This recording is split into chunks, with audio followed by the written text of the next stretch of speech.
이슈앤뷰 돈이 되는 뉴스로 시작합니다. 한국투자증권 이프랜드웨어 김민진 차장과 함께합니다. 안녕하세요. 네, 안녕하세요. 네, 자 시장이 오르락 내리락 장중에도 방향성을 잡지 못하고 변동성을 보이고 있습니다. 지금은 상승세를 시현하고 있는데 시장 한마디 듣고 체크해 볼게요. 네, 사실은 개장 초반 약간 하락 전환 되면서 흔들렸죠. 2차 전지 관련주들이 훅 밀리면서 시장이 이제 좀 밀리는 모습을 보였었지만은 그래도 이제 견고한 미증시와 그리고 뭐 시장에 대한 반등 흐름이 좀 이어지면서 다행스럽게도 플러스권의 모습을 보여주고 있습니다. 최근 이제 국내 증시의 상대적인 약세 흐름을 바라보는 시각들 여러 가지 내용들이 많지만은 가장 이제 살펴보는 내용 중에 하나가 결국 이제 중국의 상대적인 부진 그리고 일본의 상대적인 약진 이 두 가지를 바라보고 있고요. 그러다 보니까 이제 중국과 일본 그 사이 어느 쯤에 있는 우리나라 증시의 흐름 결국 그렇다라고 한다면은 어제 같은 경우도 중국 시장이 개장과 함께 LPR 금리 동결과 함께 주가가 주르륵 밀렸듯이 오늘 같은 경우도 중국 증시에 대한 방향성이 앞으로 국내 증시에 대한 흐름을 만들어내지 않을까라는 생각을 할 수 있을 것 같고요. 어제와 다르게 오늘 이제 반도체 관련주들이 좀 쉬어가다 보니까 섹터에 대한 고민이 더욱더 심해지는 상황이 아닐까라는 판단이 드는데요. 오늘 같은 경우는 이러한 상황 속에서 조금 다른 섹터들이 대두되면서 어제와는 조금은 변화된 시장의 흐름들을 만들어내고 있고요. 이러한 부분들은 어제 미국 시장을 보면서 어느 정도 예견이 됐었던 부분이었던 것 같아요. 요 아침에 개장 전에 당잠사에서 말씀을 드렸습니다. 네. 빅테크가 소강 상태를 나타내서 그렇죠. 피로감이 엿보였다. 그래서 오늘 어제는 이들 섹터가 강했지만 네. 차익 실현이 나올 수도 있고 기대감으로 이제 매수세가 더 들어올 수도 그렇죠. 있고 이 경계감이었는데 일단 차익 실현이 조금씩 나오기는 해요. 예. 어제 이제 미국 시장을 보면서 제가 체크했었던 세 가지 정도의 포인트를 말씀을 드리면은요. 예. 첫 번째는 애플이 시가총액 1위를 탈환을 했습니다. 예. 지금 이제 마이크로소프트 일변도였던 시장 흐름 그리고 이에 따른 AI주의 강세가 나섰다라고 한다면은 애플이 이제 다시 시장의 시가총액 1위가 됐다라는 거고 두 번째는 잘 나가던 AMD에 대한 투자 의견이 하향이 나왔다는 점, 예. 이 내용일 것 같고요. 마지막 세 번째로는 러셀 2000 잘 안 보시는 분들 많으시겠지만은 어제 시장 다우지수가 3대 주요 지수 중엔 가장 많이 올랐고요. 예. 하지만은 가장 많이 오른 지수는 러셀 2000이었습니다. 예. 그러면서 AI보다는 바이오라든지 아니면은 뭐 바이오가 아니더라도 우리나라의 이제 다른 성장주들이 워낙 1월 초에 좀 부진한 흐름을 보였었기 때문에 이러한 부분들에 대한 변화 가능성을 좀 생각하고 있었는데요. 오늘은 그러한 모습들이 시장에 이어지고 있는 것이 아닌가 이렇게 판단을 해봐야 될 것 같습니다. 자, 그러면 이렇게 키 맞추기의 움직임이 당분간 더 지속될까요? 사실은 이제 우리가 그러면 AI를 놔야 되느냐. 네, 그 고민이 참 되죠. 어렵죠. 그리고 네. 놓으면 안 될 것 같습니다. 하지만은 항상 이제 주식에 대한 매수 타이밍이라는 것은 떨어지는 칼날보다는 적어도 반등에 대한 모멘텀들을 종가까지 보여주는 시점에서 급등주들의 조정은 마무리가 된다라는 말씀을 많이 드렸었던 것 같아요. 예. 그렇다라고 한다면은 지금 AI 관련주들 너무 많이 올라왔기 때문에 이러한 부분들에 따른 부담감으로 관련 종목군들이 조금 빠진다라고 해서 덥석 주식을 매수하기는 어렵겠지만은 AI 관련주들에 대한 관심도는 지속적으로 이어질 가능성이 높다라는 측면에서 봤을 때 계속적으로 한번 관심 종목에는 놓고 지켜보셔야 될 것 같고요. 다만 이제 단기적인 시장 대응 전략 자체는 아까도 말씀드렸듯이 금리에 대한 부담 때문에 최근 몇몇 성장주들이 올라서지를 못했었습니다. 예. 뭐 잘 아시다시피 이제 3.9%까지 내려왔었던 미국채 10년물이 지금 4.2까지 올라가면서 몇몇 성장주들이 크게 흔들리는 모습을 보였었다는 거죠. 하지만은 지금 시장의 3월 금리나 기대감들이 많이 꺾이고 있는 상황입니다. 예. 참 재밌게도 연준이 아니라고 했던 것 그 누구도 안 믿다가 예. 결국 시간이 지나니까 연준 말이 맞아 이렇게 가고 있는 거죠. 지금 이제 갑자기 5월 금리 인하론이 대두가 되기 시작을 하면서 3월 달에 금리 인하 가능성이 줄어들고 이에 따른 금리에 대한 영향력 자체는 시장에서 좀 줄어들 것이다라고 판단이 되고요. 그렇다라고 한다면은 1월 어떻게 보면은 가장 조정세를 보였었던 성장 테마주 쪽의 순환매를 일정 부분 단기간은 기대할 수 있지 않을까 그렇게 생각을 하고 있습니다. 성장주 순환 테마 움직임. 자, 그러면 지금은 AI는 붙들고 있되 네. 예, 추격 매수보다는 그냥 관심권에 두는 그렇죠. 걸로 하면서 다른 성장주 쉬었던 걸 본다면 어떤 게 될까요? 사실 뭐 우리가 작년 시장을 이끌어왔었던 종목이라고 한다면은 네. 대표적으로 2차 전지라든지 로봇이라든지 로봇. 의료 AI 뭐 이런 네. 기업들이 있을 것 같아요. 예. 그 중에서 저는 의료 AI 기기 관련된 기업들을 주목을 좀 하고 있는 상황입니다. 예. 말씀드렸듯이 이제 작년 연말부터 조금씩 조정세를 겪기 시작을 하면서 어떻게 보면은 주도주의 자리를 또 다른 AI라고 할 수 있는 반도체와 소프트웨어 쪽에 완전 넘겨줬다라고 볼 수 있을 것 같은데요. 사실 우리가 작년도 초반 AI 테마가 가장 먼저 불을 지폈을 때는 예. 의료 AI를 무시할 수 없는 섹터였다라는 거죠. 예. 그런데 이제 최근 지속적으로 조정을 받다 보니까 그러한 부분들에 대한 관심도가 좀 떨어졌다라고 볼 수 있겠지만은 AI가 계속 살아있는 상황 속에서 성장 테마주의 순환매라고 한다면은 결국은 의료 AI 관련 기기들을 무시하면 안 된다라는 생각이 듭니다. 그러한 측면에서 봤을 때 관련 대장주라고 할 수 있는 누닛, 오늘 뭐 반등세를 크게 보이다가 상승폭은 좀 둔화시키고 있는 상황이지만은 예. 어느 정도 수급적인 그리고 가격적인 조정이 마무리가 됐다라는 판단 하에 단기적인 대응 전략 자체는 유효하지 않을까 이렇게 생각을 하고 있습니다. 안 그래도 저희가 다음 주제를 바이오, 의료, 네. AI로 잡았거든요. 어제부터 시세가 좀 있더라고요. 네. 다음 자료 주시겠습니까?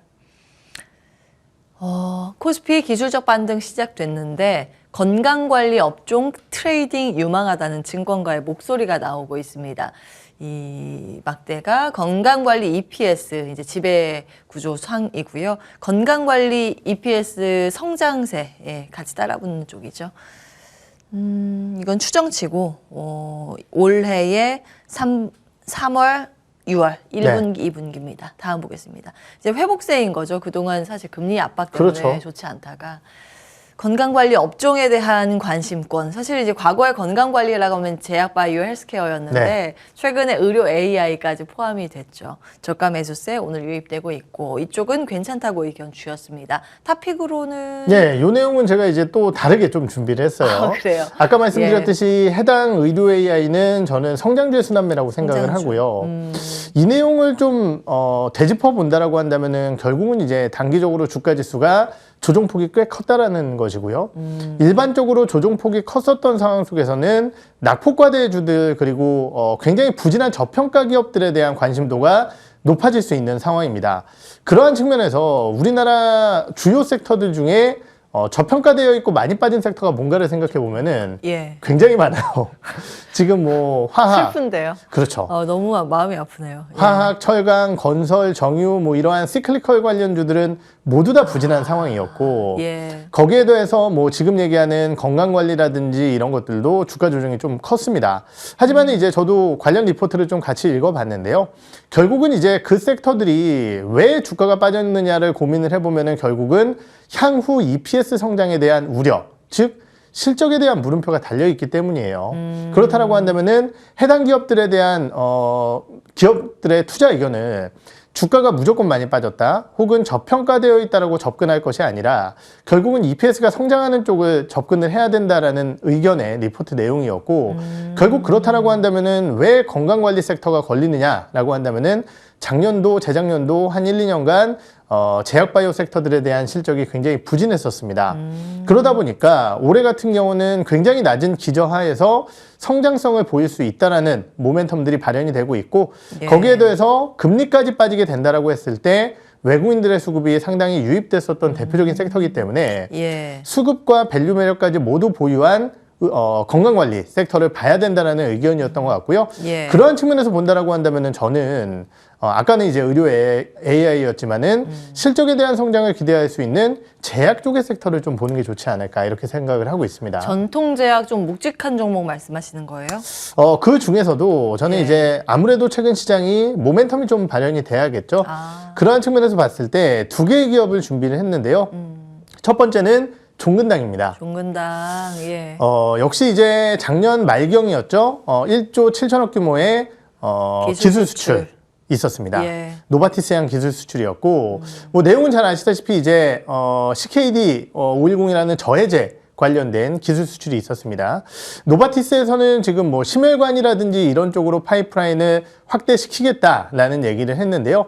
결국은 이제 종근당이라는 기업은 원래 다른 제약바이오 기업들 대비해서 네. 기술 수출에 대한 기대감이 거의 적었었던 기업입니다. 그런데 이제 깜짝 기술 수출을 통해서 주가가 급등을 했었고 최근 시장 조정 흐름과 함께 단기적인 낙폭이 꽤 됐었기 때문에 예. 제약바이오주들의 관심도가 높아질 때는 역시 이제 종근당이라는 기업의 주가 반등이 나오지 않을까 이렇게 생각을 하고 있고요. 예. 두 번째 기업은 역시 기술 수출을 한 레고캔바이오입니다. 아, 예.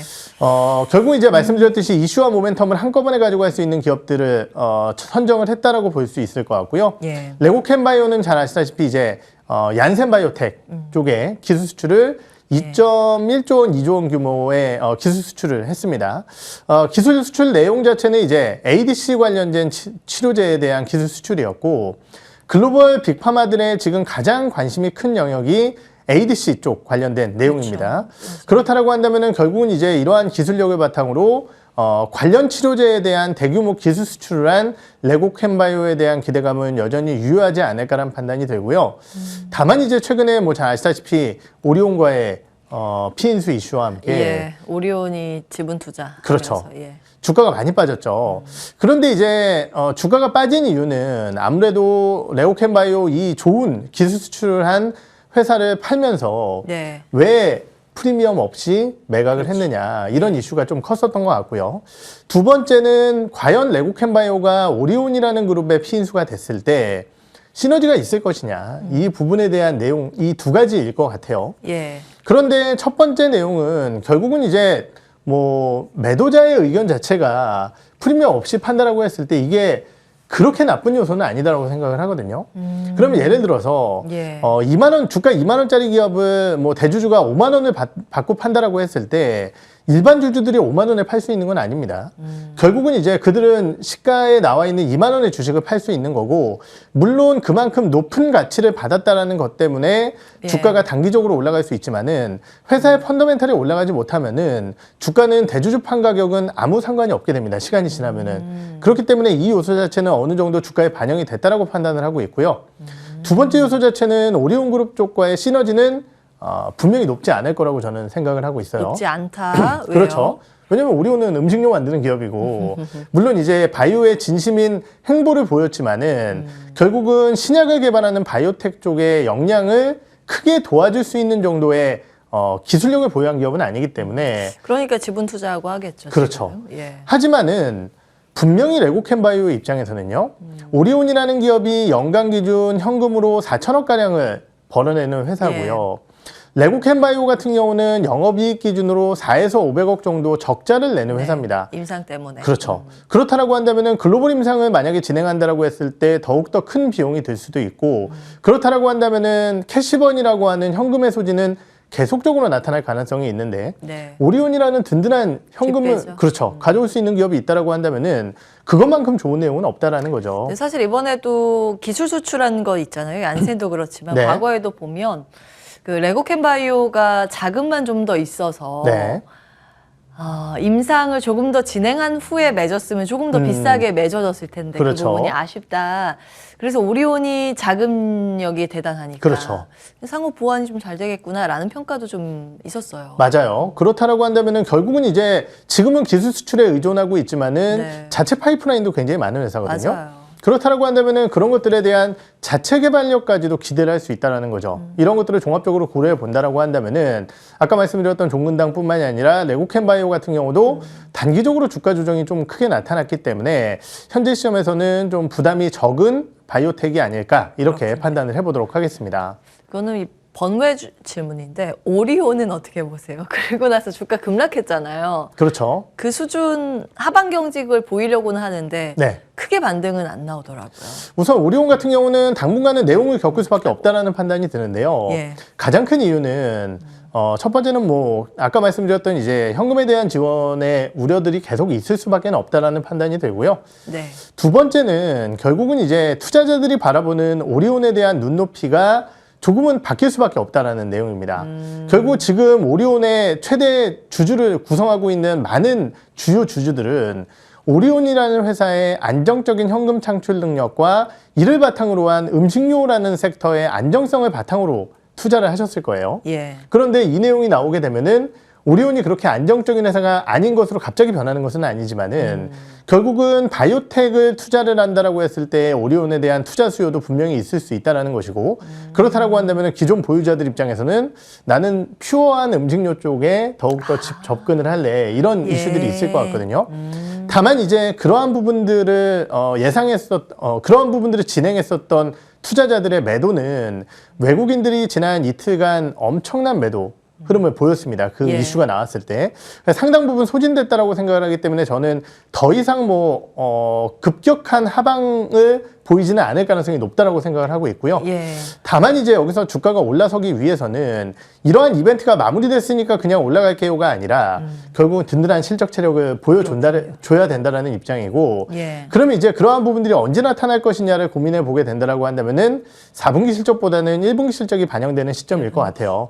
왜냐하면 이제 오리온이라는 기업은 잘 아시다시피 춘절 효과로 인한 중국 실적이 12월 달, 1월 달, 2월 달까지의 실적에 상당히 영향을 미치는 기업입니다. 예. 그렇다라고 한다면 4분기 실적보다는 1분기 실적이 YOY로 개선되는지에 대한 포인트를 시장에서 더 중요시하게 여길 것이기 때문에 저는 1분기 실적에 대한 기대감들이 높아지는 시점까지는 강력한 반등보다는 어느 정도 매매 공방을 펼치지 않을까 이렇게 생각을 하고 있습니다.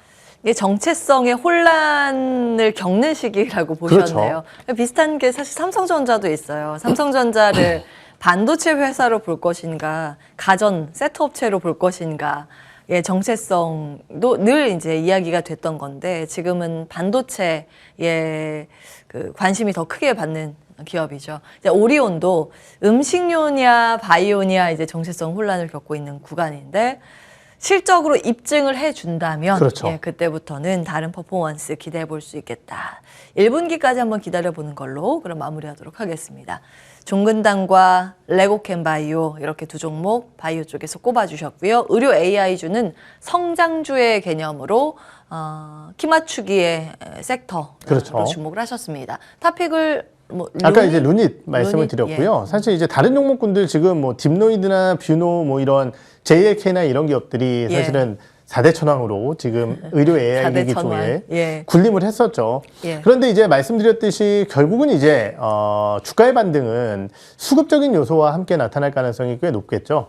그렇다라고 한다면은 과거에는 시가총액이 작은 기업 쪽에 주가 탄력도가 꽤 커지는 모습을 많이 보였었지만은 최근 시장의 흐름을 살펴보게 되면은 패시브 자금의 영향력 확대와 함께 대략적으로 시가총액이 3조에서 5조 원 사이에 있는 기업들에 대한 주가가 강력하게 반응하는 경우가 많습니다. 그러한 측면에서 봤을 때는 누닛 같은 경우도 의료 AI 기기 쪽에서는 가장 높은 시가총액을 보유하고 있기 때문에 다른 기업들보다는 조금 더 선제적으로 움직일 수 있지 않을까 이렇게 생각을 하고 있습니다. 예, 자 마지막 이슈 넘어가겠습니다. 주주환원 기대 커진다. 금융주 미리 담는 외국인. 오늘 금융주의 상승세가 좀 눈에 띕니다. 은행업 중에서 올해 최대 화두는 주주환원과 자산 건전성 이렇게 나와 있는데 이건 제 개인적인 의견입니다만 토스 상장 때문에 영향도 미쳤던 걸로 저는 보여지기도 하거든요. 왜냐하면 이제 토스 기업 가치가 굉장히 높게 지금 책정되고 있지 않습니까? 나머지 기업이 상대적으로 싸 보이는 거예요. 그래서 그 시총 맞추기에 들어가는 건 아닌가라는 추측도 해봅니다. 조심스럽게. 의견 주세요. 사실은 이제 우리가 예전 카카오뱅크 상장을 할 때도 야 이거 이렇게 비싸게 주는 게 맞아? 뭐 이렇게 생각을 했었는데 뭐 그러한 요소들도 이제 어느 정도 있다라고 생각이 들지만은 사실 외국인들의 금융지주에 대한 매수세는 첫째는 안정적인 실적, 두 번째는 결국은 이제 3월달 이후에 있을 배당에 대한 이슈 이러한 부분들과 함께 선취매가 나타나고 있는 게 아닌가라는 판단이 들고요. 분명한 것은 이제 우리가 PF 사태 그리고 이에 따른 여러 가지 이제 태형건설에 대한 입장이라든지 아니면 추가적인 충당금 이러한 우려감들이 KB금융을 비롯한 주요 이제 금융지주사들에게 부담으로 작용하고 있는 것은 분명한 사실이고 예. 작년 대비해서 올해 전체적인 단기 순이익을 봤을 때는 사실 크게 성장을 하지는 못할 것으로 예상이 되고 있는 상황입니다. 예. 그렇기 때문에 금융지주사들의 눈높이 자체는 작년 대비해서 올해는 그렇게 높지 않을 거다라는 판단이 드는 현재의 입장이고요. 그러한 상황 속에서 우리가 좀 차별화된 모습을 보일 수 있을 만한 은행주를 찾아야 되지 않을까 이렇게 생각을 하고 있습니다. 그런 관점에서 그러면 은행주를 투자를 한다면 어떤 포인트로 접근을 해야 될까요? 네, 뭐 역시 뭐 아까 말씀드렸던 충당금 이슈라든지 아니면은 이런 것들과 함께 뭐 여러 가지 경상적인 부분을 제거하고 예. 다른 기업들보다 훨씬 더 성장성이 돋보일 만한 은행주를 봐야 될 것 같고요. 은행주 쉽지 않은데 성장성. 그렇죠. 예. 그 측면에서 저는 이제 카카오뱅크를 최근에 좀 봐야 된다는 생각이 듭니다. 알겠어요. 절대적인 이익 모멘텀 자체와 밸류에이션은 비싸지만은 최근 예. 이제 주택담보대출 비대면 대환대출 프로그램이 9일부터 가동되기 시작을 했고요. 예. 월말부터는 이제 전세자금대출 쪽까지 확장이 될 것으로 예상이 되고 있습니다. 그렇다고 한다면은 아까 말씀드렸던 회사의 가장 중요한 은행주들의 가장 중요한 요소라고 할 수 있는 대출의 성장률이 유지되는 상황 속에서 동사 같은 경우는 아무래도 이제 PF 쪽의 충당금이라든지 이런 것들 리스크는 예. 다른 기업들보다 훨씬 적고요. 예. 충당금이 그쪽뿐만이 아니라 이제 사회공헌 기여금이라든지 이런 것들도 절대적인 이익 자체가 작기 때문에 다른 금융지수사들 대비해서는 훨씬 더 부담감이 적다라는 측면에서 조금 더 안정적인 선택지가 되지 않을까 이렇게 생각을 하고 있습니다. 알겠습니다. 카카오뱅크 탑픽으로 기억해 주시죠. 한국투자증권 이프랜드예요. 김민진 차장과 함께했습니다. 말씀 고맙습니다. 네.